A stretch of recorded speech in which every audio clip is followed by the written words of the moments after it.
I'm holding court, you standing trial. Why ain't I see you round back when I was down? Because my father filed for bankruptcy a year before I was born. Okay. And so he was very, very successful on Stax Records. Being a loyal, kind guy, Stax Records. I'm holding court, you standing trial. Why ain't I see you round back when I was What's down? up, world? It's your boy Big Court of the Holdin Court Podcast. You already know what it is. We tapping in for another one. And of course, I'm here with my beautiful oldest daughter, Rachel Renee. What's good, world? Yeah. How you feeling? I feel like I'm in good company, familiar company. That's right. Yeah. Hey, we still down here in Atlanta, Georgia in the ATL. You ain't gonna say that Hotlanta shit, huh? I mean, I feel like it's still solid. Blame Ludacris. Hey, but today we got a special guest, very, very special guest, man. Legendary guest. I've been watching this brother for a minute. Actually comes from legendary lineage as well. Mm-hmm. You know, tech founder, man, just an overall great dude, smart guy. Like I said, I've been watching, I'm sure you have too. The homie, Isaac Hayes III. What's up? What's good, brother? Hi, everybody. How you doing? What's good with you, man? Man, everything, working hard. Happy to be here, man. Thanks for having me. Yeah, for sure. You was at the top of the list, man. Mm-hmm. Real talk. Really? Man, for a long time. I'm going to tell you, true talk, real talk. Probably about 6 months ago, I hollered at B-High. Mhm. Shout out to the homie B-High. Yeah. And I was like, man, I seen you had the homie Isaac on there, bro. I need to get him on my show. You know, so he was like, yeah, when we come to ATL, we'll make it happen. You Awesome. know? Yeah. I'm excited. Yeah. So I'm sure, just off the cuff, do people tell you look like your father a lot? Yeah. Okay. Older I get. It's crazy. It's like Yeah. a spitting image. A little bit. I get a little offended because sometimes people try to call me light skinned. And I'm like, I'm not light skinned. Hey, though, you light skinned adjacent, though. 'Cause I'm- when you got out the car, I Uh-huh. was like, oh, this dude kind of yellow. Like, Nah, see, my mama light skinned, my dad's dark skinned, so I'm in the middle. I'm at least the best of both. What, Mocha? I'm brown. Yeah. Well, yeah. You know, but I want to start from the beginning, man. Uh-huh. Of course, you being the son of the legendary Isaac Hayes. Mhm. What was that like? You know, growing up with such an iconic father, you know. When I describe this, it never changes. And I'm pretty sure that your relationship is the same way. Mm-hmm. No matter how successful you become, you're always gonna be her dad. Mm-hmm. Mm-hmm. And that's the relationship I had with my father. Mm-hmm. I didn't have any perception of celebrity or status. Mhm. So it's just, it was a father-son relationship. What I did recognize was the effect or the respect that my father had in people that we would come in contact with in public, in the way that he would behave, in the way that he would act, in the way that he treated people. And that was such an influence on me, which is really important because I act like my dad in ways that I saw him behave. Mm-hmm. So I'm the type of person that says like, yes, sir, yes, ma'am, hold the door before a lady. All these things, just real gentlemanly qualities, real soft-spoken, kind words for everybody. And there hasn't been a time in my life that I don't think I have a conversation or meet someone that knew my father and they don't have something kind to say about him. Like, I saw your dad in a restaurant. He was so kind. I didn't want to walk up to him eating, but he was just starting to talk to us. Yeah. He was just like a regular person and all that kind of stuff. So I keep that same energy. Mm-hmm. So that was what the relationship was like with me and my dad. It was just a father-son relationship. Oh, that's super dope. Yeah. That's super dope. So, I mean, did the other kids treat you differently knowing that he was your dad? As you mean like friends or? Yeah. Because sometimes kids of famous parents, it can be a benefit, but then sometimes it can go the other way. Sometimes they get bullied. Well, the first half of my childhood, we moved to Atlanta when I was 3. Mm-hmm. My father bought a house on West Spaces Ferry. It's a very popular street, kind of like Buckhead is like the Beverly Hills of Atlanta. Mm-hmm. So he was the first Black man to live on West Spaces Ferry, which was a big deal in Atlanta. Mm-hmm. So most of the people that we knew were wealthy or rich or whatever. So it wasn't anything. Everybody had money. It might have been, everybody was from different places. So I went to a very international school for like kindergarten and first and second grade. So we were all friends and we were all from different parts of literally the globe. So Japan, Holland, the Netherlands, Australia, Africa. Like all of my childhood friends were like from different places around the world. And so we were all chill. Now, public school, which is actually, I was having this conversation yesterday, which I think is a blessing. I don't have children, but when I do, I want my children to go to private school, probably till 3rd grade. And then I want them to go to public school because I want them to be around people that are like them, understand their Blackness, understand all the different layers and shades of Blackness, the different types of Black there are. So there isn't this, kind of like perceived one type of being Black. And it kind of makes you, in tune with, who you are as a Black person. And that helped me a lot. So I got my Atlanta from going to public school. Okay. Yeah. Do you think oftentimes in our culture, the Black culture, we equate Blackness with struggle? I think, yes. I think it is. It is. It's not our fault, Right. but it is part of it's ingrained in who we are, which actually is kind of, I think, one of our advantages as time moves forward is our ability to overcome obstacles and adapt to situations where you don't have resources, but make the most out of the resources that are available. And that in itself has created what we probably call is modern day Black culture, which is probably the most valuable thing on planet Earth. It is the vibranium of Earth, which is Black culture. And so the absence of wealth and opportunity have created an energy that creates all these things that really don't function without our invention or our creation. It's just, we make it, we're the cool, I say Black is the cool of the world. Right. Right. I mean, being that Black culture kind of is the thriving factor of a lot of media entertainment, you having, which we'll get into fan base, but why do you think it's not more,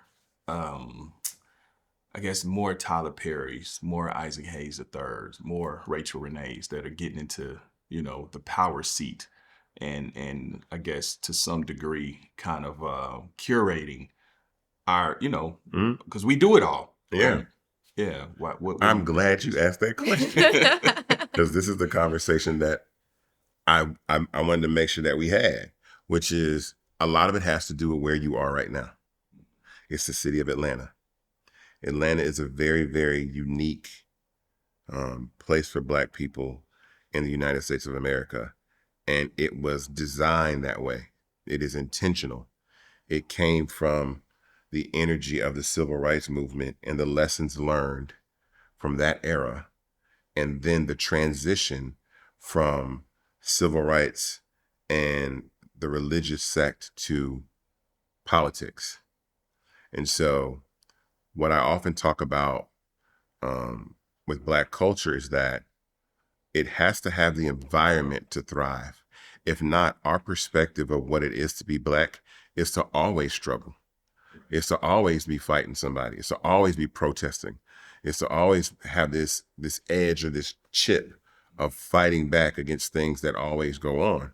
And so you have to create environments that remove that and allow your Blackness to thrive without resistance. And so the reason that there are not more is because I don't think that we have taken advantage of places like Atlanta and then expanded that universe further and further outward. I'm a person that believes in building empires. Empires aren't, wars aren't fought on multiple fronts. Empires are built from expanding territory. So when you think about a place like Atlanta has been like this and started in 1970 when Maynard Jackson became the mayor of Atlanta. And he came into that position with intention to say that I'm going to intentionally and legally include Black people into wealth by law, right?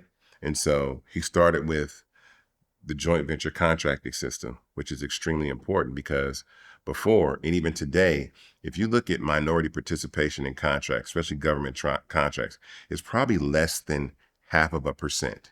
And so to explain government contracting to anybody that may or may not know, let's say in a city, you're building a freeway. Or let's say you have a contract to clean all the buildings for the city, or the landscaping, or food services. Those contracts go to people that the city pay. And in other areas around the country, those contracts go to white people. So Maynard came in and said, hey, cool, but I'm the mayor now, and Black people need part of these contracts. And so if you're building anything, if you're feeding anything, if you are, landscaping anything, by law, Black people have to get 25% of the contracts that are available. So imagine going from 0.5% nationwide to 25%. So there's a good documentary that I think everybody should watch called Maynard. It'll change your perspective on anything. It's about him. But basically he was saying like this phenomenal airport that we have here was created by him, by going to Wall Street and raising capital. And then him being very strategic and savvy, saying, let me send one flight a day to Mexico so I can call it Hartsfield International Airport, just so we have an international airport. And then as the airport was built, he was like, I need Black people to help build this airport. And the people over there were like, airports are, they're tricky, construction. It's a lot of details going into the towers and all that. He's like, cool. Black people can pave streets. They can do the runways. And then so he was responsible for creating this first class of millionaires and Black wealth in the city, because people are made money off that. And so the reason that we don't have these people like that is because it has to be done through politics, which is why I posed that question to you, like why, like come into the city. So I've lived in Atlanta my entire life, and this may shock you, and I hope it does shock you, being that where you guys live, there's never been a day in my entire life that I felt like a minority. I have no idea what that feels like. Wow. I have no idea to walk into any restaurant, any building, any establishment and kind of get the cold shoulder or feel like I don't belong or anything like that. I have no concept of that. In the city of Atlanta. Okay. Georgia, I can't. That was my next question. I can't. Now once we get outside. Okay. See, so he said he was going to sell me on Atlanta. So I'm selling you on Atlanta. He was like, I need to be here. So that's what I was going to ask you. What is the difference between Atlanta and Georgia? The difference between Atlanta and Georgia is Atlanta has a Black mayor. Right. Atlanta has a majority Black population. 68% of the police force in Atlanta are Black. There's multiple millionaires. The largest concentration of Black millionaires in the United States of America live in Atlanta. And they're not stereotypical professions. Right. They're not rappers. They're not athletes. These are people that are in real estate and finance and law and dentistry and politics and all these other things. And that's the difference. And so when you live in an environment like that, that changes your perspective of even what you can be. So if you live in another city, the only people you see make it out your hood are ball players, dope boys, and rappers, then that gives in your mind, that's what I can be, or the best opportunity for me to be something that I can be. Right. In Atlanta, if I'm driving down the street and when I'm young, we go over to somebody's house when I'm a kid, and I'm like, oh, they got this dope ass house. What does he do? Oh, his dad's a dentist. Right. His dad's a doctor. You're like, oh, okay. Yeah. Which is one of the reasons why you had this convergence of artistry and talent. It's a funny story. I'll keep it semi-PG, but I remember when LA and Babyface moved to Atlanta, they got here in like 89, right? Yep. But one of the main reasons they got here is because Pebbles came out here because she was married to LA, and she went right back to LA and said, we're moving to Atlanta. It's niggas with mansions out there. Like, we out. Like, it's a whole, and it was one of the reasons why we left Memphis. We moved from Memphis to LA, and I was like 1 or 2 years old. And I was like, I'm not raising kids in LA. And they heard about Atlanta, and then that's why we came here.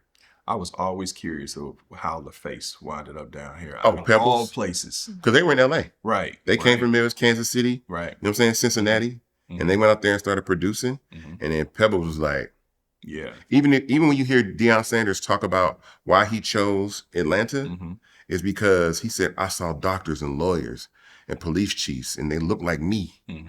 And that's a different perspective of what you have. And when people typically come and visit Atlanta, and every time somebody comes to Atlanta that visits, they say, when I got to the airport, everybody worked there was Black. Yeah. It's a different, and again, that's just normal. That's normal for us to be in the city. I'm curious, just kind of circling back, and this is for my edification as well. So when you was mentioning in terms of Black people mandated to get 25% of the contracts, is that state legislation? That's No, city. City. So here's another thing that's interesting. Since the mayor of Atlanta is the one that helped build the airport, the city owns the airport. Usually, airports are owned by the state or some aviation authority. Right. No, the airport owned by us. So imagine Atlanta. The airport sells $6 billion worth of concessions every year. Think about that, $6 billion. Yeah, they market shit up 200%. So I'm sure. think about, so I'm food, Yeah. drink, a stick of gum, some candy. By law, 33% of all those businesses have to be owned by somebody Black. Wow. So DEI doesn't affect that. No. Okay. That's law. Okay. So meaning like, and this is the thing, the airport has a Shake Shack. So you know what Shake Shack is, right? Very familiar, okay. But the owner of Shake Shack in the Atlanta airport is a Black man. Because they say, oh, we want to put a Shake Shack there. Go find somebody Black to own it and you can have a Shake Shack. Wow. That's how you use the law to do the business. And then on top of that, all of the real estate that's in the airport, the businesses don't own that. People own that real estate and they're Black. So there's a business leasing out the shell to build your business. Wow. Somebody Black owns that shell. Wow. And the percentage, but think about it. I used to do government contracting. That's how I started before I got into tech. I was doing drug testing and DNA testing in Kansas City. I was the only 24-hour provider because I stay up all night. And that would have been huge because that would have been the difference between like me just being able, because see what I had to do to circumvent that was subcontract. So I had to scan the GSA and just go under other companies to get the American Airlines and other things. But I could not, it was hard for me to get my own contract that was mine, that was lucrative like that because there was no 25%. There was no law. Yeah, there is no law for 25% in Kansas City. So if I could have not subcontracted and had my own contracts, the revenue would have been See, the thing different. that I think we have to stop thinking is that people are going to give us something out of the kindness of their heart. You have to take what's yours and play the game by the rules set in front of you. So politics is simple. Majority rules. They make the decisions. We have an election. The majority of people that vote for the person that they put in power makes the rules. That's what happens. And they lobby. And so when I talk about people in LA, when I say, okay, LA, I was like, look, if that was ever something that you wanted, that's never going to happen because the population of LA County is 6%. No, that's a fact. You see what I'm saying? Yeah. So imagine being 6% of the population thinking that you're ever going to get something passed that puts money directly in your pocket. Yeah. So you have so 55% of all Black people live in the South. So there's plenty of other places where we can infiltrate and take over governments, right? And take over city councils and take over state legislators and start to pass laws that directly benefit us. The mayor of Atlanta from 2016 to 2020 or 2021, 17, Keisha Lance Bottoms, she's just announced that she's going to run for governor. And the importance of that is now Atlanta has a Black mayor, but when you have a Black governor, now we open up more. Now the laws can change. You get a Black governor in there. Things like statewide legalization of marijuana or the decriminalization of marijuana, and you want to sell it. Like in a state like Atlanta, where I think it's like close to 80% of all marijuana-related convictions are African-American people.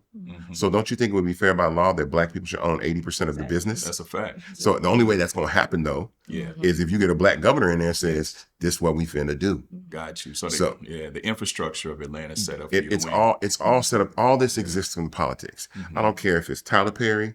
I don't care if it's fan base. I don't care if it's love face.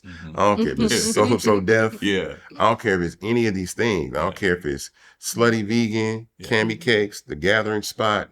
All these businesses benefit from the protection or the alignment of Black politics, which white people do in every other city. White mayor, white city council, white business, whatever. Like Tyler Perry bought 350 acres from a Black mayor for $35 million. Wow. That's where Tyler Perry Studios exists. Yeah. And my point is, if Atlanta had a white mayor, do you think they would have sold Tyler Perry that land or another white guy that land to build his movie studio on? Exactly. So my point is that politics plays a role in the success and the ability to scale any type of business to the level that we feel we need to do. Yeah. So speaking on race relations, I seen that you just recently ran into a Karen outside your community, right? So, what would be your advice to people in the culture when they encounter Karens or Kens? You know, for me, Shout out to producer Ken, not you. Oh yeah. but I'm gonna tell you something that was funny. I'm gonna tell you something that was funny for me though. It's like people said, like, when they saw that video, they were like, Isaac, you stayed so calm and you were whatever. And I'm like, cause I don't know that. I mean, I don't see that kind of stuff. Yeah. It's like, cause it has no effect on me because you can't insult me. You can't nigger me out of my position. You can't racial slur me out of coming out of who I am. Yeah. But I understand when people are in other cities and they get called that word and all that kind of stuff. You call me that in Atlanta, I'm like, okay, you obviously not from around here. You tripping. You in the city. It's all good. Whatever.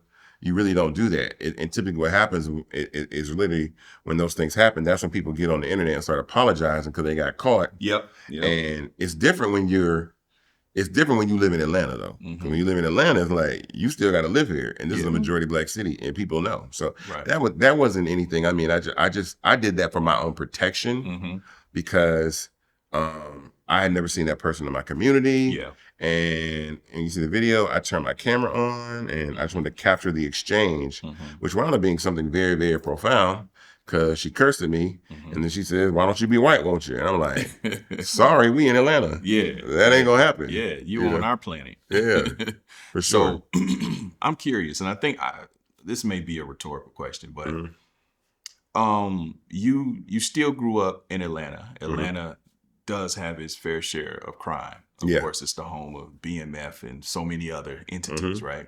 And your family was blessed enough to have resources, you know, so you had those choices. But you also had the choice where you could have went the other way if you chose to. What kept you from doing that?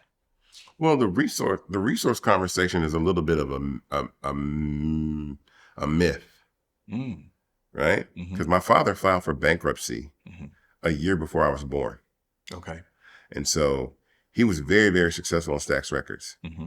Being a loyal, kind guy, Stax Records owed him a lot of money, like $12 million in 1974. If you did some inflation, it's probably like $50, $60 million in 2025. Right. And they turned around and said, we ain't got it. Yeah. And filed for bankruptcy. Yep. In that process, my father took out a loan for I think $2 million. And he defaulted on that loan because he couldn't pay. Because imagine you say you got 12 coming, let me just grab 2 real quick. I can pay it back, X, Y, Z. No. So in that process, something happened that never happens to my father, which is the garnishment of his actual songwriter rights, not his income stream. Right. So you know how when you don't pay the bills, like the IRS will garnish your wages. Yes. They won't necessarily take your asset. Yeah. You know what I'm saying? So my father's assets were taken. So coupled with the fact that he was owed $12 million, that the writer asset was taken and then secretly auctioned off to 2 white guys for $50,000 in like 1983, which my dad could have went and got that for $50,000. 3 or 4 years before hip hop sampling takes over. So now you got all these hip hop artists that have been sampling Isaac Hayes over the last 35 years. That's a fact. And that has made $60 million. So my dad never saw any of that money. Oh, wow. So a lot of my generational trauma is watching my father lose ownership of his creative IP. And that money go to the mailboxes of white people that put their kids through college and build. I mean, imagine what you can do with $60 million. No, that's a fact. Yeah. Imagine how many houses you can buy and stocks you can buy and the wealth you can build. And my dad never get that. And remember, there's 11 kids. So that's a lot of kids. And them not being able to have the things that they want and to be able to go to college and go to school and all those other things like that. So that was really an issue. And so for me, I think it became the reason why ownership was so important to me when it came to doing music or things like that. So the reason why I never went that way is because I was a hard worker as a kid. I always had a job. You know what I'm saying? I worked at the public library through shelving books through high school. Right after high school, I decided not to go to college. I got a 9-to-5 working at this warehouse. Yeah. Wow. Shrink wrapping pallets and doing all that kind of stuff. Everybody was going off to college. So given what you said about ownership, which is also what made me pivot into tech too, because I was like, man, I can actually own the infrastructure and monetize it at each level. I said, you can't beat it. But we always talk about generational wealth, and we rarely get to see it passed on to the second generation. So with the lessons that you learned from your father, what you observed, and now that you're in the space to be able to kind of revamp it, how do you now take on his legacy, defend it, and then create it with how you want to create it now? So fortunately enough, copyright law exists. And I'm big on ownership. So I started managing my father's estate in 2013. And the two first things I did is go give me everything that my father ever did that was never released. Because when Stax filed for bankruptcy, they had to release my father out of the recording agreement and simultaneously give him ownership of all his masters that were never commercially released. So he walked away with about 500 masters of songs that never came out. And he put them in a vault in this place called Iron Mountain. And they stayed there from the 70s all the way up until he passed away. Wow. And so I brought all that stuff to Atlanta, transferred it digitally over about a 2-year period. And then I also began the process of terminating the publishing that these other companies have owned. So my father was a phenomenal songwriter along with David Porter. And they wrote some amazing songs like, Hold On, I'm Coming and Soul Man and stuff like that. And so copyright law says that you can terminate the ownership of those rights after 56 years. But you have to serve notice to the Copyright Office within a certain amount of time, and you can claim those rights back. And so the wealth that has been going to other people for the last 56 years, the last 35 years, we can redirect that to my family. So I did that first tranche of records, which was his songwriting catalog from 1963 to 1969. Actually, what I'm about to tell you right now is the first time that I've said this anywhere, which is I just signed off on the terminations to terminate his artist catalog, which was the Isaac Hayes era from 1970 to 1977. So when you're talking about Hot Buttered Soul, To Be Continued, the Isaac Hayes Movement, Shaft, Black Moses. So we're terminating the publishing on all those records. And then those songs will come back, because what's important about that is that a lot of times people take those songs and sample them and make new records. Now, the other thing about that is you got to remember with hip hop, after 1978, they shortened the term to 35 years. So guess what? Guess what was happening in 1990? Rap music. Exactly. Ghetto Boys, Belle Biv DeVoe, LL Cool J. So all these artists that were sampling the artists from the 60s and the 70s, those records start to terminate. So I think we have over 1,700 records that has sampled Isaac Hayes in the rap space as well. So we're terminating those songs too. So that redirection of that wealth is there. Now, again, it takes time. I mean, most of my dad's songwriting, his songwriting catalog has already returned. So now the Isaac Hayes stuff starts to return in 26 and 27. And so then we'll capture all that stuff and do deals. And again, typically what happens is that people want us to actually acquire those catalogs. I didn't do that. Because again, I'm big on ownership. I have a little brother, 19, goes to Morehouse. I want to make sure that I can leave that to him and our family. So if I have children, he has kids, and our kids will always eat off our father's legacy in that fashion. And so you would just do like an admin deal. You wouldn't sell it. And I don't have a problem for anybody that does sell their catalog. I think that is totally fine, especially when you're either younger or you're living. So I say, if someone says like, Future sells his catalog, cool, because Future can make more records and Future can still tour. So my dad can't tour anymore, so that's really all we have. And then the fact that his catalog is probably one of the most lucrative with regards to samples, then that's real estate. I call it musical real estate that you always want to own. So somebody wants to come and build something on top of what you built, you got to get ownership of that. That mind playing tricks on me. Is that Ghetto Boys? Ghetto Boys. That's up for termination. So that's off of the Three Tough Guys soundtrack, which terminates probably, I want to say, in like 74, 75, somewhere around there. And so, but those records, all that stuff will start to come back. Being that you have such an extensive, education in the music business. Mhm. Does it bother you? How does it make you feel when you hear commercials or you see movies and you hear your dad's compositions and you know that, damn, we not eating up for that. Somebody random is getting that. It used to. I didn't really have I think what more importantly, what I think about more than that is I think about my dad, of the effect that it had on him. Yeah. On the ability to take care of his family. Yeah. Oh, yeah. And I think that there was a lot of sadness and shame that go along with that. Yeah. And I think that I also think it led to a shortened lifespan for him. Stress. Because you gotta think my dad was doing radio, Mm-hmm. he was touring, he was doing South Park. And these are things that pay very, very well. But imagine being able to go to the mailbox and get $4 million checks every quarter. That's right. And just live in a house. And if you want to do South Park, it's super cool. You go do that. No but stress. you don't have to hit the road. Yeah. You don't have to pay you got to worry about all these other kids and stuff that you have to pay for and stuff like that. And that's kind of what generational wealth is about. So he was robbed of his ability to create generational wealth, but we're reclaiming that now. So it bothers me in some instances. I can't say this, but in some instances, I'm rubbing my hands together because there are actually a few. There's actually a few samples of very, very, very famous records that actually never cleared the samples. Yeah. So they never cleared the sample at all. Yeah. Yeah. But you know that day coming though. We're no, gonna have to my point is that now that we have the publishing back. Yeah. And so, the day has already started. That's what I'm saying. I got a fan question. Hold on. Now I got a fan question a little bit. So Beyonce's Walk On By, the 6 inches, was that cleared? Yeah. Okay. Oh, yeah.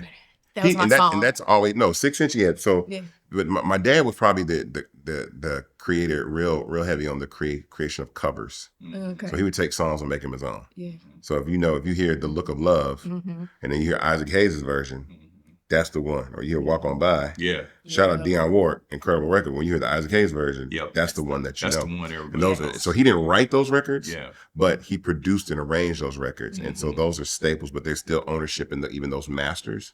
So the masters have ownership too. So it's just collecting all these things. And I speak vocally about this because as of right now, when it comes to the value of hip hop, it's a multi-billion-dollar industry. That's right. And I tell all these rappers and R&B singers and songwriters and producers, go start terminating your publishing. Because I'm terminating mine. So if you don't terminate, if Scarface and them don't terminate mine playing tricks on me, that's not my fault. I'm going to make sure that I get our piece of that song back. Right. And I tell everybody else, go get yours too. Right. Because there's so many great records over the next 30, think about 90 to 2000, that 10-year period. Yeah.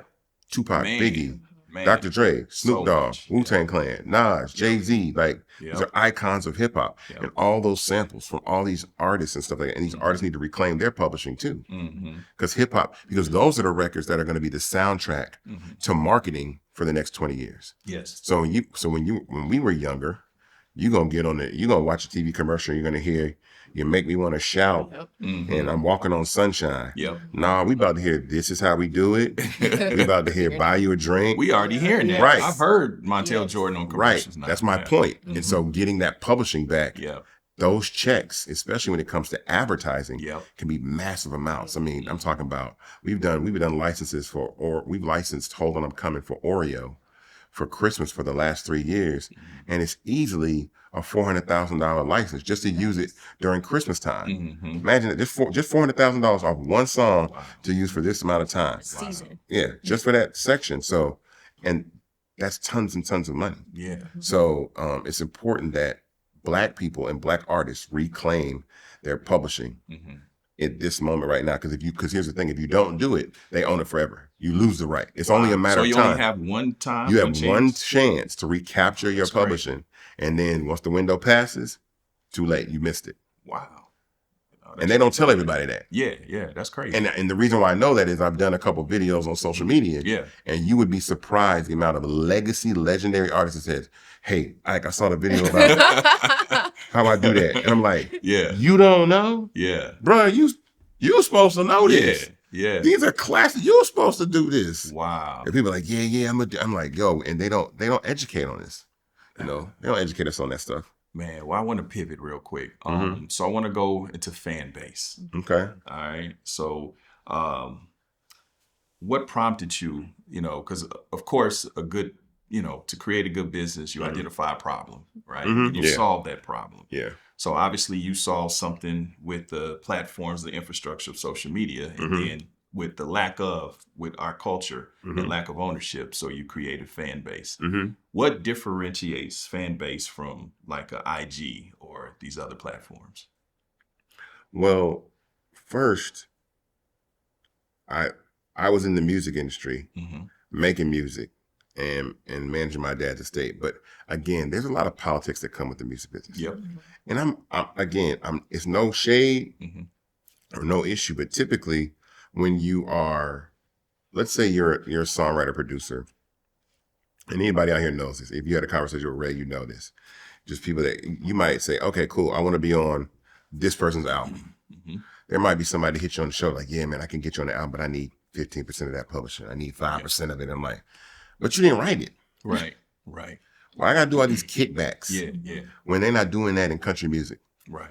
When they just write the song and everybody gets paid what they're supposed to get paid. Why are they not doing that in pop music? Where they just write the song and everybody gets paid. But in our community, we skimming off we double dipping and skimming and all that kind of stuff. Yeah. And I'm like, bruh, it's just, so I was like, I had an opportunity to submit music for this movie called ATL with T.I.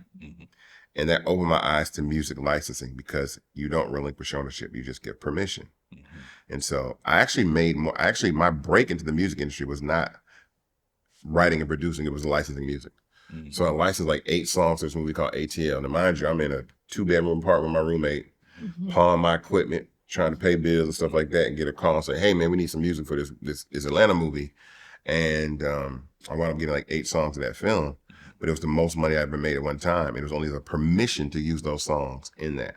And then when I started to see the checks roll in from BMI, from them playing it on HBO Max and East and West and all that kind of stuff, I'm like, okay, there's a business here. So I just took my entire catalog and found a company that allows me to license my music for TV and film. And then I gave them that catalog. So for the last 10 or 15 years, if you've been watching Love and Hip Hop or Married to Medicine or Pawn Stars or Impractical Jokers or NBA on TNT, you're hearing my music in the background. And I'm getting paid every time they play that. So I'll just go to the mailbox and grab a check for $30,000 every quarter. And then I can still be in the music business and make a comfortable living, but not have to worry about that. The reason why I said that story was when I came up with the idea for fan base, I did not plan on building an app.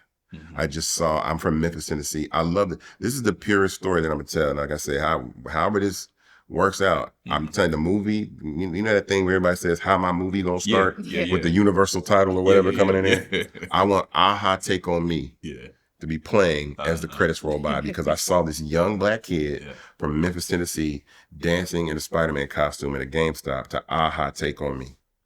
And I just said, congrats, Young Memphis. Shot him a DM. That was literally it. Went on about my day. He hit me back and says, hey, are you a manager? I'm like, no, I don't manage content creators. But he was very, very adamant about us meeting and sending me his number and said, I need to talk to you because you got to manage me because I gone viral. I got 300,000 followers out of nowhere. How do I make money? And I was like, damn. I said, I know he can dance. But then the side of me that says that Marvel and Disney can say, hey, Spider-Man, stop dancing in our costume. But he could still have people support him for his dancing. So I said, we need an app where people can subscribe directly to people like Netflix. And that was it. It was like, So we need the functionality and the community of Instagram, but the subscription capability of a Netflix or a Patreon or whatever at the time, and put them into one place. And when I thought about that, I said, that's going to disrupt everything for everybody. It's going to put the ability for someone to pay you anywhere on the planet directly to your smartphone. And I was like, okay, I'm gonna call it Fanbase. I trademarked the name, and then I went to my performing rights organization where I get those checks to put my music on TV and film, and said, advance me $200,000 I need to build this app.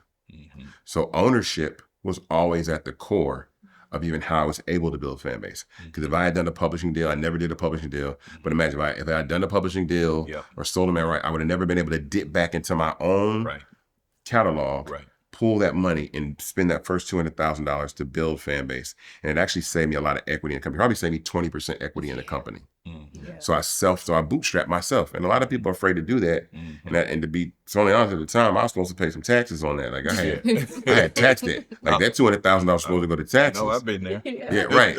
And so I was like, man, F that. I'm finna go for it. Mm-hmm. And so I was blessed enough to find an amazing development team and build that platform. But I knew that I wanted to do something that I like to disrupt. I'm a disruptor by nature. Yeah. Because I don't like the way that Black culture gets treated. Like people, I'm from Atlanta. Right. So it's like when we see the disrespect, I'm like, oh, okay, watch me mess this up for y'all. Yeah. Like, so you think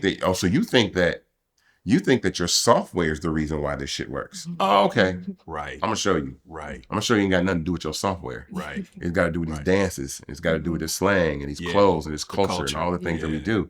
And so you are replaceable. Yeah. And in fact, once I get the team that can build what you build, you can't stop me. Yeah. Because you can't make what I can make. I can make what you make.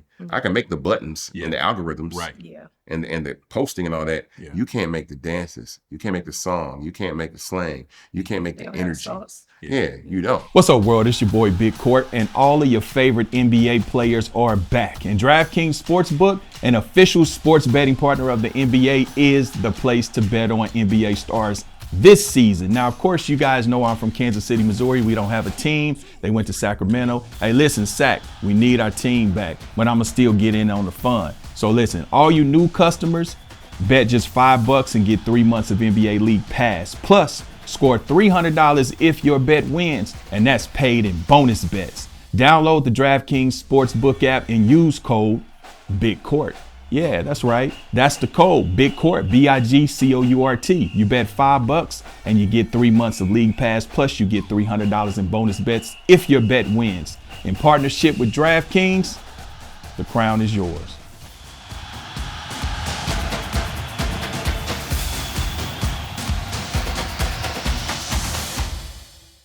Have those platforms tried to reach out to you, try to partner or try to acquire you, just really to shut you up? No, so there's phases. Mm-hmm. There's steal from you, beat you, and then join you. Okay. So, and which phase? They're in the beat 'em phase right now because they've stolen. Okay. You know what I'm saying? Mm-hmm. And again, I'm nowhere near the magnitude, and they play their hand in ways that energize me. Mm-hmm. There's a true story that it was the most validating thing that could have ever happened to me, which was we had a functionality that we put on the app where you can express yourself in an audio room. And, you make content to promote your functionality. Mm-hmm. So one of my youngest employees, who's got an old soul, his name is Noah, he said, we should use that song, Express Yourself, by Charles Wright. And I said, yeah, okay, cool. But I said, this sounds a little too old. Mm-hmm. That song was written like 1970. Yeah. I was like, let me go see if I can find a remix.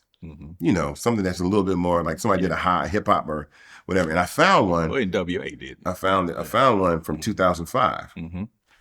And I chose that record, and we released our content in March. We made the video in March of 2024, put the video out, and it was there.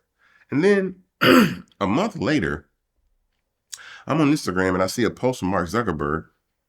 And it's got the same song in it.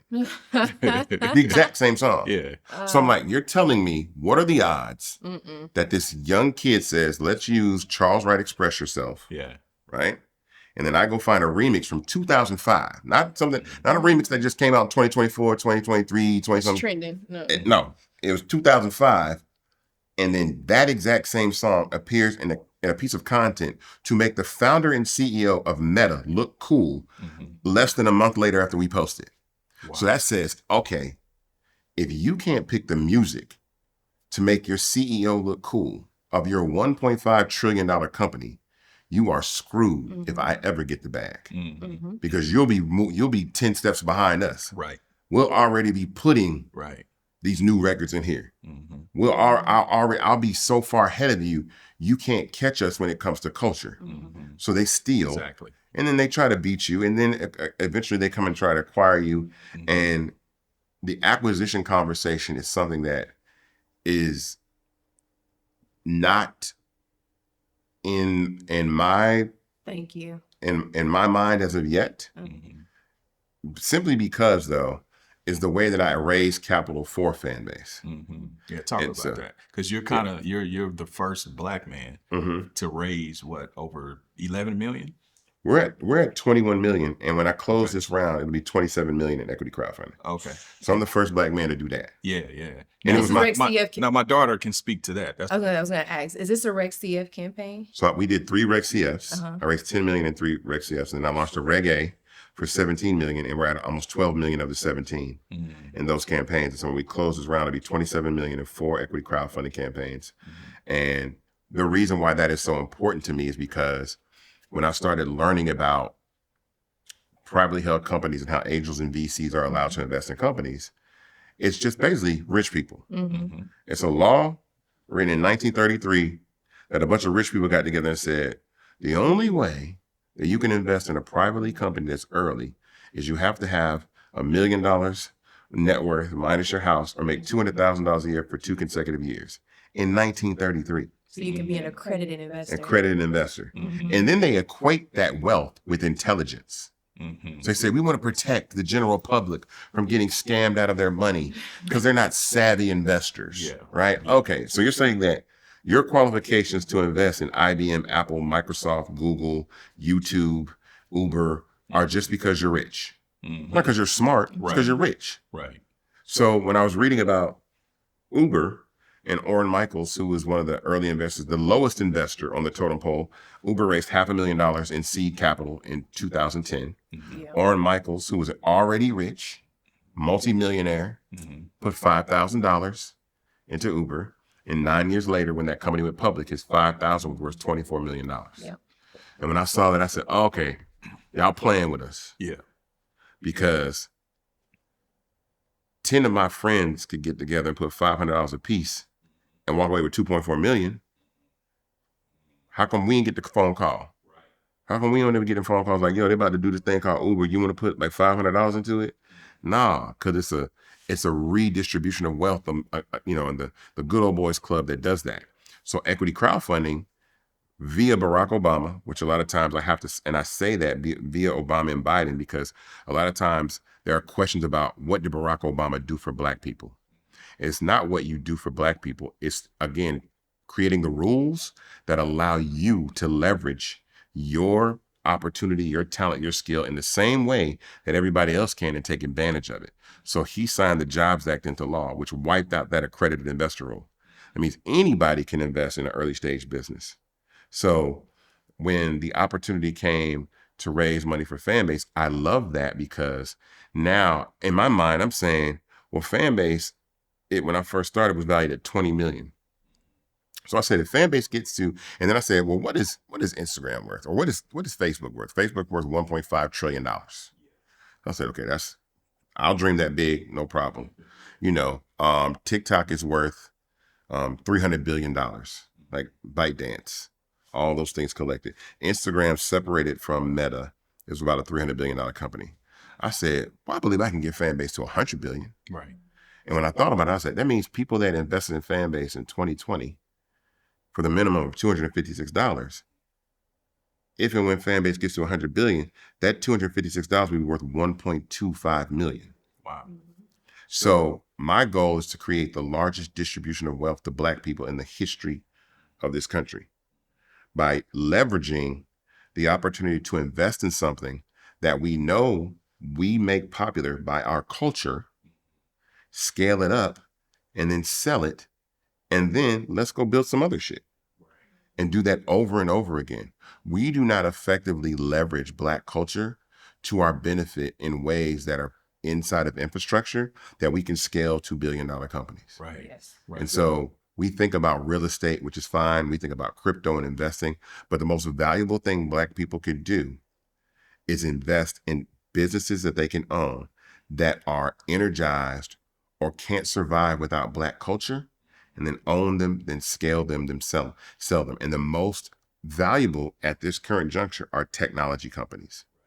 So in the space of tech, it's literally Black culture plus social media equals $1 billion company. Now, the fact that 99.9% of the people don't get that yet, but the 20,000 people that have invested in Fanbase so far do, is going to be a huge wake-up call to everybody when they say, wait a minute, Fanbase just got acquired in public? Yeah, man, I got in 2020. I made $500,000. I made $5 million. I made $10 million off that. What? Yeah. And so that is the goal in the equity side of Fanbase. The disruptive side is the fact that these platforms are funded. These platforms make money off advertising. Yeah. And through that advertising, they barely give any of that revenue to the creator. And so again, I'd like to demystify stuff. It's all games. Right. So you're telling me that if I got 1 million followers, if I push a button, why don't 1 million people see what I just posted? Right? And they tell you, oh, it's because we want to serve people content that's more relevant to them. No, what you did is the moment that you took social media and put video and added them together, you turned everybody on the planet into a television network. Exactly.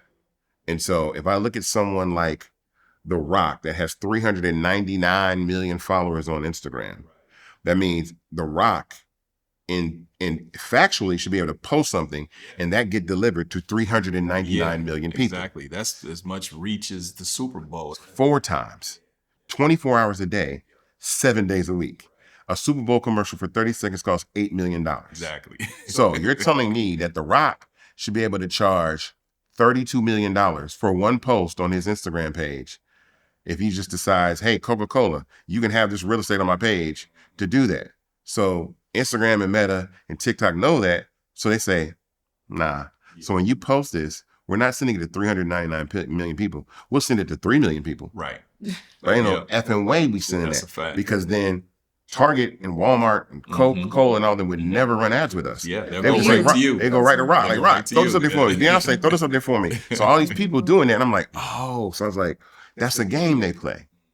And anybody, whenever I do an interview, I say, look, don't believe nothing I say. Go research it yourself.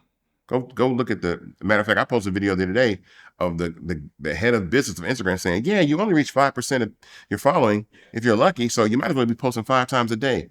Why? Right. Exactly. Why? Yeah. So this relationship that exists between social media and the user, there's an opportunity to reach something that I call your fan base. So if I have 1 million followers, okay, that means I got 50,000 people that really rock with me. Forget the other 950,000 people. The 50,000 are my fan base.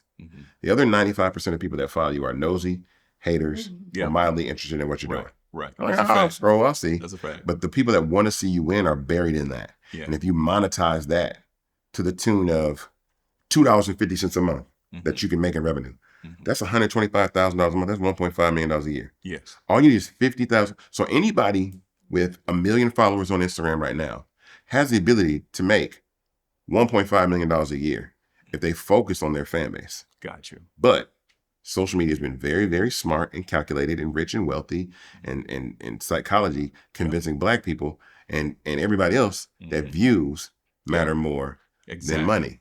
Which views are just a vanity metric. Well, they make it a pathway. It's fame. Right. And fame is enticing. It's intoxicating. Right. So I want to be famous. And I know tons of people that are famous, but they broke.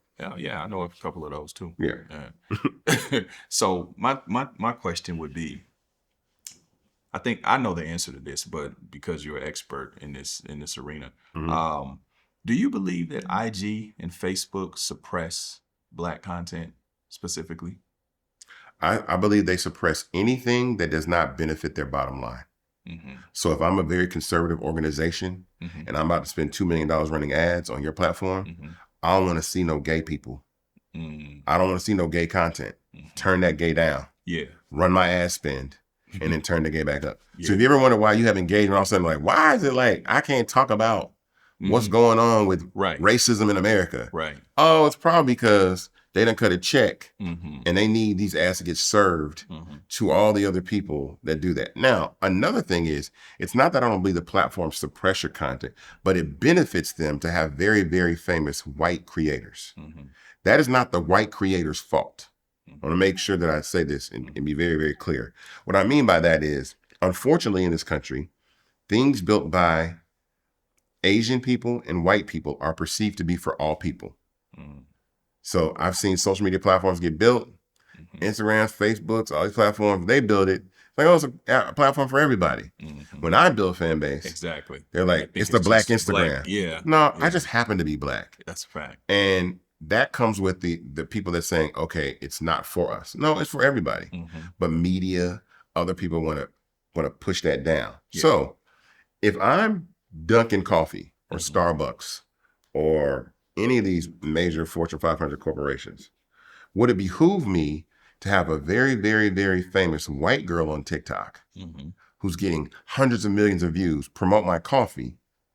But the reason that she's that famous is because she got a dance from a black girl somewhere on the south side of Atlanta that got her the views, rather than to go directly to the black girl and pay her. Because again, I'm not going to get the most from my ad spend. So if I see a black girl up there holding Dunkin' Coffee and I'm white, I'm like, that ain't for me. So it's not the creator's fault, because these platforms are designed like, you do the dance, I do the dance. You do the skit, I do the skit. It's just that from a business standpoint, the white creators benefit more because advertisers reach more people with white people. So yeah, they definitely want they definitely want when the challenge starts, they definitely want Charli D'Amelio and Addison Rae to be the ones that come out on top. Right. And it's no fault of their own. They're just the benefactors of that. And a lot of times they find the original creators and make sure that they get the credit they deserve. But it still doesn't mean they get the brand deals. Founder question.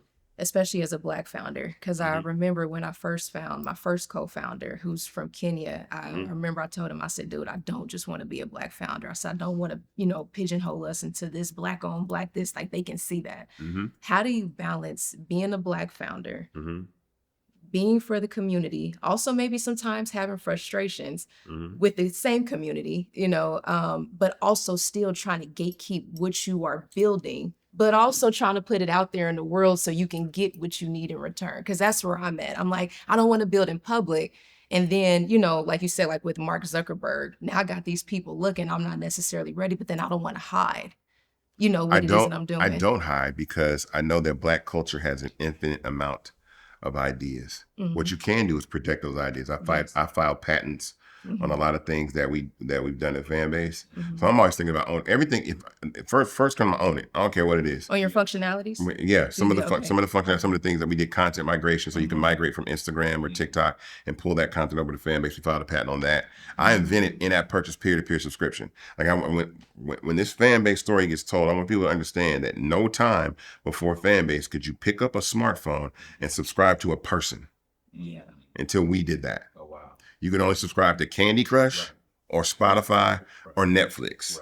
So then I want young people to know that a black man with no technology background had an idea that all these other multi-billion-dollar companies never did, and did it, and now they all copied what I do.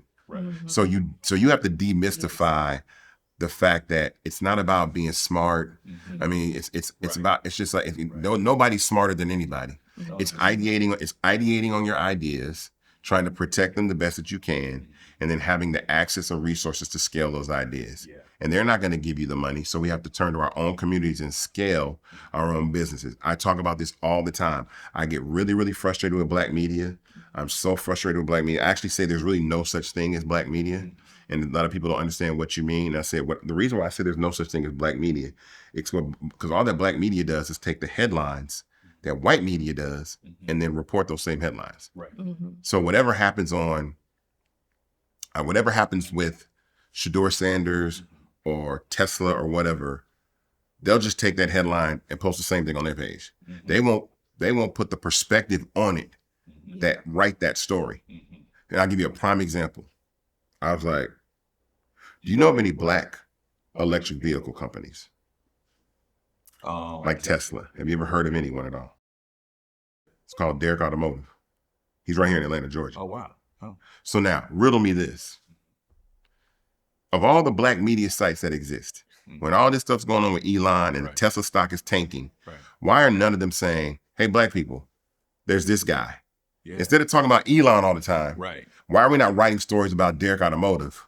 Why are we not writing stories about the alternatives as opposed to just parroting the fact? So when we talk about we're boycotting Target and we're going to Costco, no, let's talk about her. No, forget, we don't even talk about Costco. Let's put all of our attention on her business. That's how you use media. Yes. You know what I'm saying? And we don't do that. And that's my frustration, is because like it happened with when TikTok was getting banned. Dead ass. I know some of the people that own these blog sites, and I had to call and damn near cuss them out. I'm saying, why the fuck are you talking about Red Note? Why are you talking about this? Why are you talking about this Chinese-owned company? TikTok is down. Fan base is black-owned. Why are you not posting that? That's a fact. Fan base. That's a fact. Everybody bring their ass to fan base. Because how this works is that media has the ability to move people. Yes. And what I also talk about this too is that there's a culture and a code that exists amongst other races that black people do not have because we don't have nationalism. All these groups have nationalism, or they stand on business in ways. Again, black people invent the coolest shit ever. Black standing on business is one of the coolest words ever. We are the least likely to stand on that business. That's a fact. That's a fact. Stand on business is the greatest thing to say. I mean, why do you think that is? Because we are the economic engine behind a lot of things, but it's like we're okay with being the talent. Right. We tend to, give us a couple million, we could be in the talent. We'll dance, we'll play ball, we'll do all that. We'll be the user of the infrastructure. But we can never see ourselves cutting a check and running it. Or supporting others. Or supporting others. Yeah. I'm curious, just because it's a space that I'm moving into. What are your thoughts on, like, of course you see with Tubi, and they used a lot of black content to build it up and did what they did with Fox, right? Ice-T and we're venturing off into the OTT space and the fast channel space. Is that something you're familiar with? Oh yeah, we're doing that. Okay. Oh, no, Fanbase Plus is. Okay. All right. Oh yeah, we on that same thing. Yeah. Because it's like, man, y'all go to Tubi, you go to everywhere else. It's like a movie producer, independent producer's dream. I want to be on Peacock. I want to be on Netflix. But I'm like, there can be some alternatives that we own that we can all share in that, There's when I say we don't have nationalism, every other ethnic group on this planet has a source of culture, tradition, religion that exists from where they come from primarily. When those people come to America, they can freely and willingly give as much culture as they want to the United States of America. You want to know why? Because there is an origin source of their culture. So if I immigrate from Ghana or Kenya, right, or Nigeria, there's a Nigeria to go back to. Right. So I can come to America and bring Jollof, all the cool things. I bring everything I want. I can bring the culture. I can bring all the stuff I want to the United States of America. There's something to go back to, right? And that's going to be the source of that. Yeah. So what I tell people is, African Americans are the youngest and smallest culture group on earth, and we're the most influential. But there is no nation. We are a nation within a nation, just based off who we are. But there is no nationalism around that. There is literally no flag, no code, no culture, no religion, no anything. But there's tons of culture. There's tons of hip hop, jazz, streetwear, soul food, slang, all those things. So there is no African America outside of America. So we have to be cognizant of the fact that there isn't, and circle the wagons on our culture and figure out how we can do that. The problem is that existing in this society through capitalism and through language, there's a level of competitive nature amongst black people that does not exist with any other ethnic group. And I prove this all the time. I'm saying, if a bunch of people come from Venezuela, right, and Nicaragua or whatever, and they speak Spanish and they come to America, guess what they don't do? They don't speak English. Right. So if I have a sick child, I have to go to a Spanish-speaking doctor.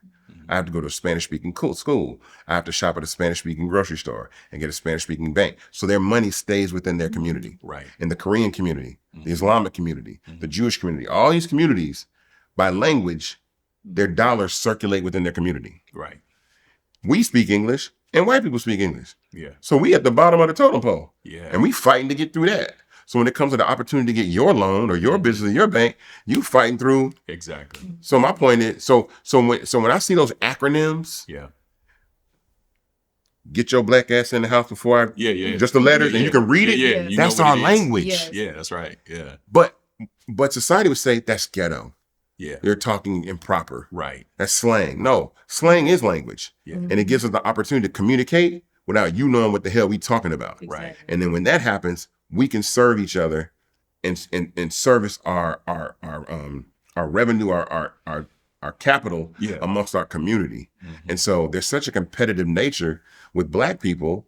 I just think that we look at growing wealth as competition and not collaboration. Yes. Right. Because there's so few. Mm-hmm. Right. And so again, I'm telling you right now, I'm gonna say something that I've never said before.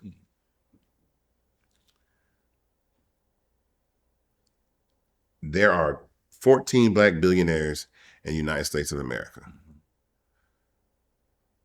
Shout out to all 14 of them, but I'm coming to make 14 more to sit right alongside you. And I know that some of them don't want that. I don't know all of them do, but I know some of them don't want that to happen. Want to know why? Yeah. Because when Nike calls or the NFL or whoever calls and says, hey, what do we do about this? There's only those 14 people to speak to. Mm-hmm. And they might have a different agenda from what I have. Right. My agenda might be like, nah, we not past kneeling. Mm-hmm. Matter of fact, we finna start our own league. Yeah. Right. So when you serve as that bridge between white capitalism and Black culture, they'll pay you millions and millions of dollars to be that guy. Exactly. And don't nobody want to give up that spot. Mm-hmm. That's a lucrative spot. Right. I jokingly say this all the time. Black people and white people collectively only listen to like Robert F. Smith, Jay-Z, Oprah Winfrey, Tyler Perry. That's it. Yeah. Everything they say is Bible. Yeah. and they have earned that right to do that. But if their goal collectively is not to replace themselves or make 14 more, then we need to have that conversation. Yeah. Yeah. Oprah should want 10 more Oprahs. Jay-Z should want 10 more Jay-Z's. Right. But I think what happens is that is such a rare and powerful position. You are rarefied air. Mm-hmm. Imagine those 14 people having their phone numbers. Be like, that's a cool click right there. Yeah, that's a fact. Rihanna got LeBron number, LeBron got Jordan number, Jordan got Jay-Z number, Jay-Z got Oprah number. Like they all got each other's phone number. Yeah. I'm like, y'all finna have my phone number too. Yeah. And some more people. But I want to do it differently because again, I understand it. I've seen memes and content online about how Black celebrities are, and I can't say if I agree or disagree, but I found it intriguing that it said Black celebrities are meant to pacify the Black community. Mm. They're meant to say, okay, you make it, and then everybody's supposed to be happy. Yeah. You're supposed to be happy that you made it. Right. Like you can do it and I can do it. And so that's really like, so my point is like, it's supposed to tell you that if I can make it out the hood and become a billionaire, mm-hmm. I don't have to help you, assist you, fund you at all. Mm-hmm. You can do it too. Right. White people don't operate like that. Right. White people make it out and say, matter of fact, let me go grab you, mm-hmm. you, and you, and put all you guys in positions of power to make it. Yeah. We supposed to be like, yeah, I survived dodging bullets and drugs and all that kind of stuff. Yeah. You can do it too. Right. Nah, bruh. Not only can you do it, empower us to do it. Mm-hmm. Let us know where we can invest. Let us know where we can build our businesses. Let us know how we can do these things together. I said, and I've experienced this with fan base. Mm-hmm. Meaning, again, there's a lot of people that fan base has a lot of investors. Mm-hmm. There are specific African American people in the entertainment and media space that know that I was raising capital and went and put their money into white founded startups that were designed to beat fan base. Yes. Wow. And I know you. Like, I got your number in my phone. Yeah. So you can't, it's like, I'm looking at you like, wait a minute. So you're saying like, this app called Riff Right. is designed to beat fan base. And y'all investing in Riff over me? That's crazy. That's crazy. This app, Fan House, is designed to beat fan base. And y'all put your money in Fan House over me? Yeah. Damn. Yeah. And my point is because we have a problem enriching ourselves beyond ourselves. We Yes. do. I'm gonna tell you right now, I have no problem. I have no problem under the sun making you multi-billionaires if I'm gonna get 100 million out of it. Right. A lot of people have a problem with that. That's crazy. A lot of people have a problem like, bro, you ain't getting the big B and I don't get the big B. Why am I help you become a billionaire? Right. I'd rather not. But if a white man says, I'm gonna get a billionaire and you gonna get 100 million, they'll do that. Not even 100 million. Yeah. Right. Yeah. They'll do- I mean, how do we undo that? Right. I mean, it's so we ingrained. create how we undo it Yeah. is we do what we're doing with fan base. Yeah. Well, I mean, in terms of, because now we speak into the psychology of people, how we've been socially engineered just through generations. You know what I Yeah. mean? Like a lot of Black people, or I should say a lot because no, I don't want to say that, but there are many Black people that think that they can save money to wealth, and you can't. You have to invest. So being able to educate, the culture and how to actually get to wealth. I mean, how do we? Y'all don't want me to answer this question because it ain't gonna be cute. I do. Keep it 100. We holding court. Keep it 100. First thing is, you and everybody like you got to pack your shit and move to Atlanta. And the reason why I'm telling you this is because if you're not in a position to change law, you're not gonna accomplish nothing. If you can't change the law or manipulate the law in your favor, you're not gonna be able to change nothing. And the best advantage for you to manipulate and change the law is coming to a place like Atlanta and Georgia, other places that you can, Jackson, Mississippi, things like that, where you can infiltrate and change the law. That's first and foremost. And then leverage your culture to build infrastructure that grows, that generates wealth. That is the reason why. But we're all taught to be territorial of things that don't necessarily matter in the grand scheme of things. I always say we are not the United States of America. We are the divided States of America, and it's on purpose. You know what I'm saying? So you literally have the East Coast versus the West Coast. Right. And then you got one region versus another region. Right. Then you got one side of town versus another side of town. Yeah. Then you got one street versus another street. One block versus another It block. sounds familiar. Right. Light skin, dark skin, old, Right. young. Same, Yeah, it's same all black. split up. Same So black. if everybody has this territorial kind of loyalty to geographical locations, you can't collect anybody. And what I often talk about is, and again, it sounds deep, but it's just how I practice. I love sports, but I don't participate in the competitive energy of sports. I watch it for the entertainment. So I don't care if Golden State score, I don't care if Minnesota score. I'm entertained by them all. Because if you can get all the Black people of New Orleans to hate all the Black people of Atlanta because of the Saints and the Falcons, how are we ever going to come together and say, matter of fact, why don't all y'all move to Atlanta and then let's vote some people in and build up some shit that we can have ourselves. And I think the sacrifice that it takes to do those things, a lot of Black people aren't willing to do.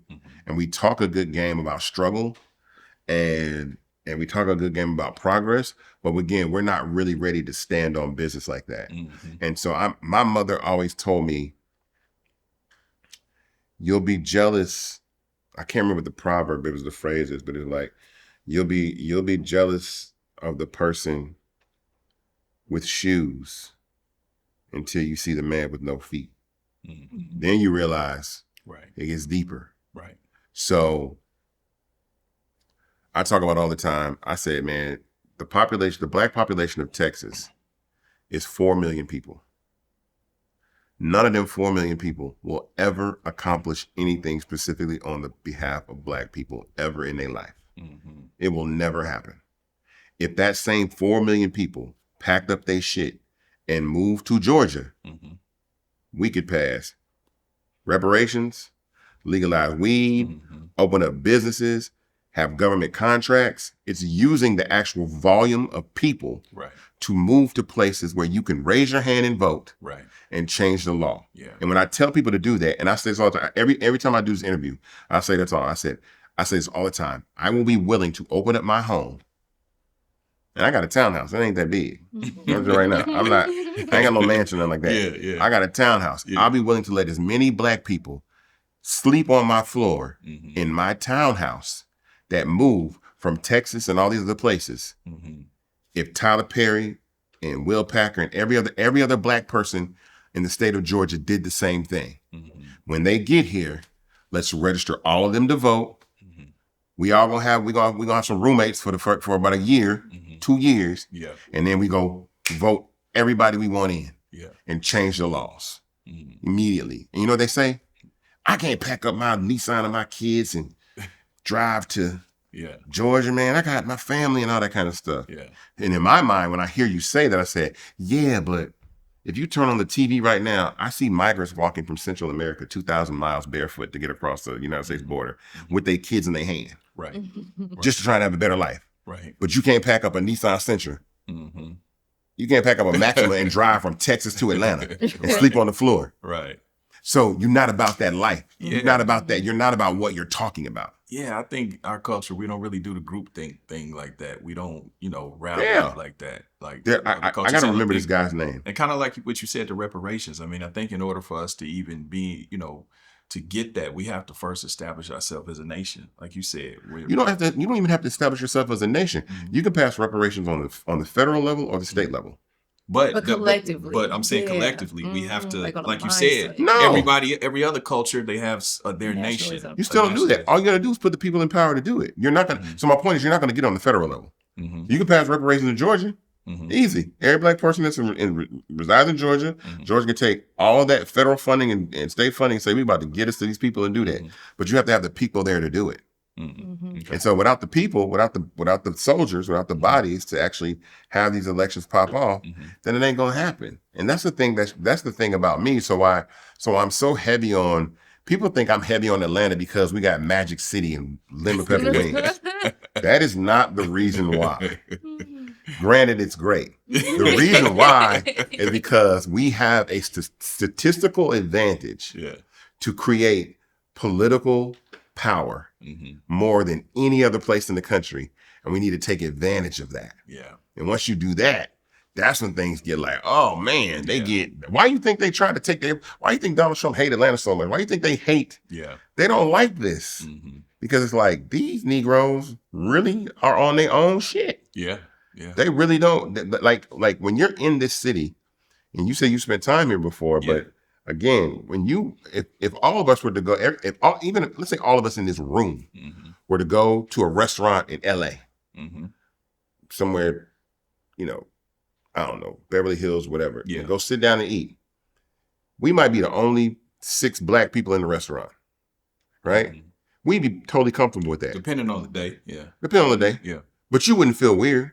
Right. In Kansas City, going downtown, you wouldn't feel weird if you walk to a restaurant and it's like, it's the 6 of us here to eat and everybody else is knives and forks going around. You hear all these white people. Right. Right. So in Atlanta, when white people walk into a restaurant and it's all black people and we in Buckhead eating, they be like, do I belong here? I was like, and it's like, that's what it's like to feel like a minority. It's like, oh, wow.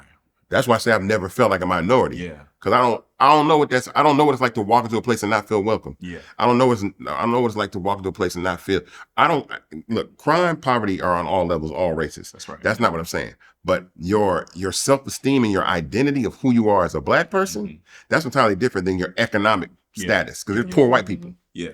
So my point is how you feel about being black, you see yourself in ways that other people don't see themselves. And so when I see H.J. Russell, right, Herman Russell, he was the one that funded Maynard Jackson's campaign. He had a construction company, but he's the one that got them contracts. Right. So even to this day, that legacy lives on to this day. You wanna know why? Who had a contract? The Smithsonian African-American Museum in D.C.? Yeah. Guess who got part of that contract to build that? H.J. Russell. You know Mercedes-Benz Stadium here, like a $2 billion stadium? Yep. Guess who got 25% of that contract to build that stadium?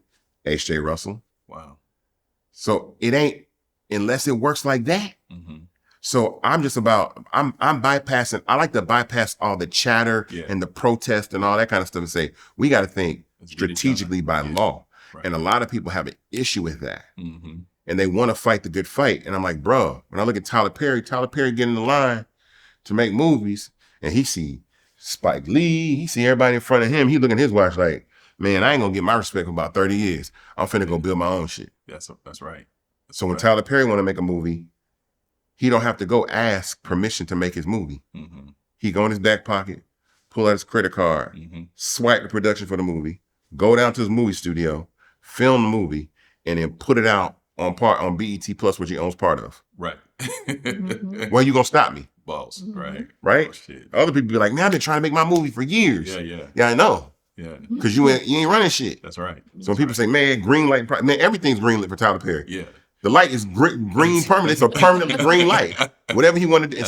So we have to create those infrastructures and systems that perpetuate that energy. And what I'm saying is that with fan base, monetizing your culture and your content is so lucrative that it's going to disrupt everything. Mm-hmm.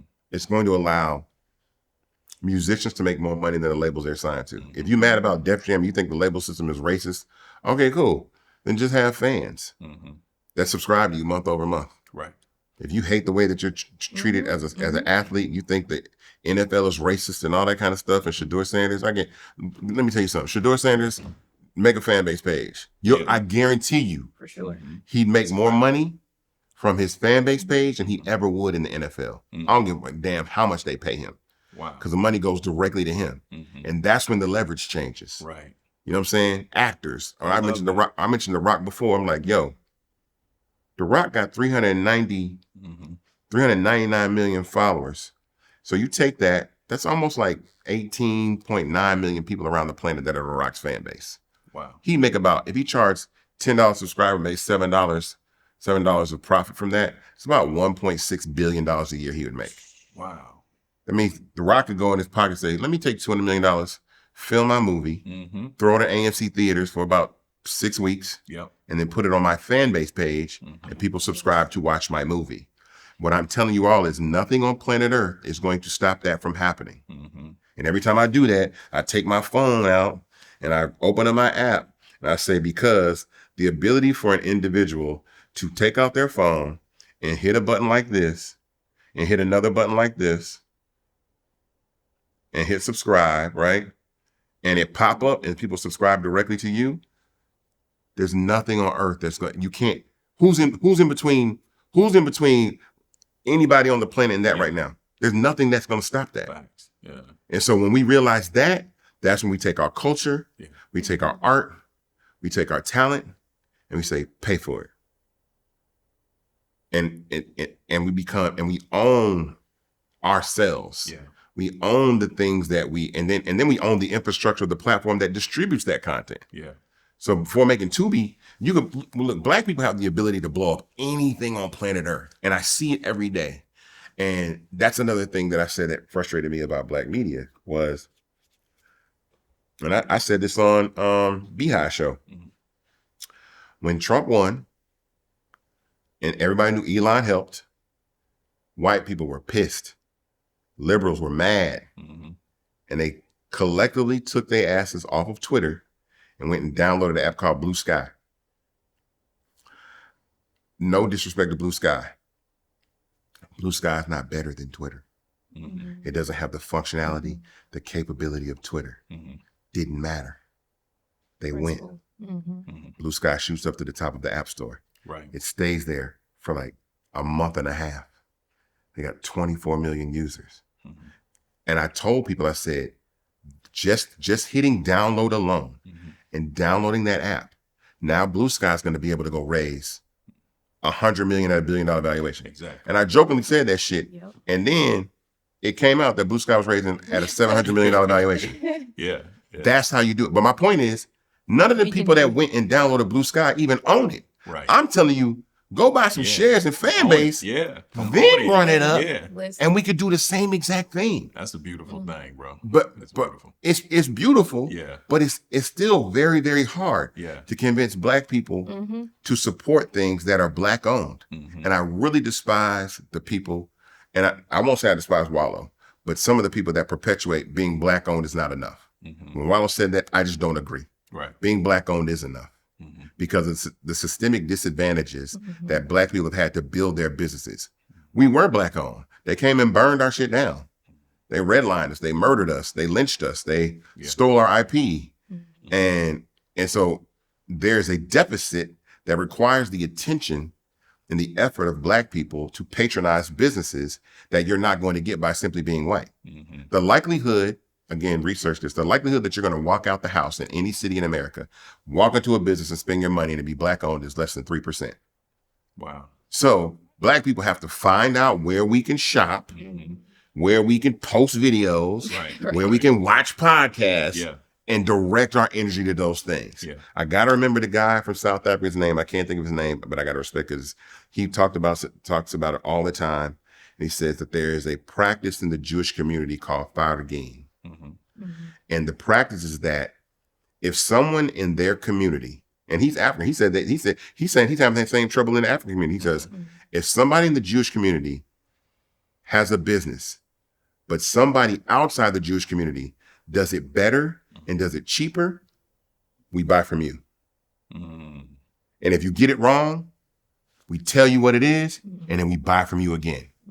We don't say, and then just go shop outside the community. Until you get it right. We stay with you, we stick with you. And I don't mind that. Tell me what you need on Fanbase. Tell me, keep using it.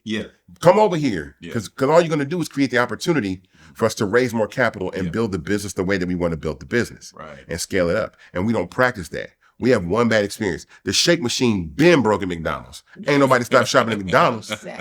Let the shake machine be broke at a Black restaurant. Oh man, shake machine don't work, man. Black people can't get nothing right. I'm out. That's a fact. Shake machine been broke since '88 at McDonald's. No one has stopped coming to McDonald's for ice cream. They'll railroad to another location. Yeah, they'll go exactly. You make one mistake, bro. Come on, man. So, I mean, I think it's dope what you're doing, man. I think on that note, you know what I mean?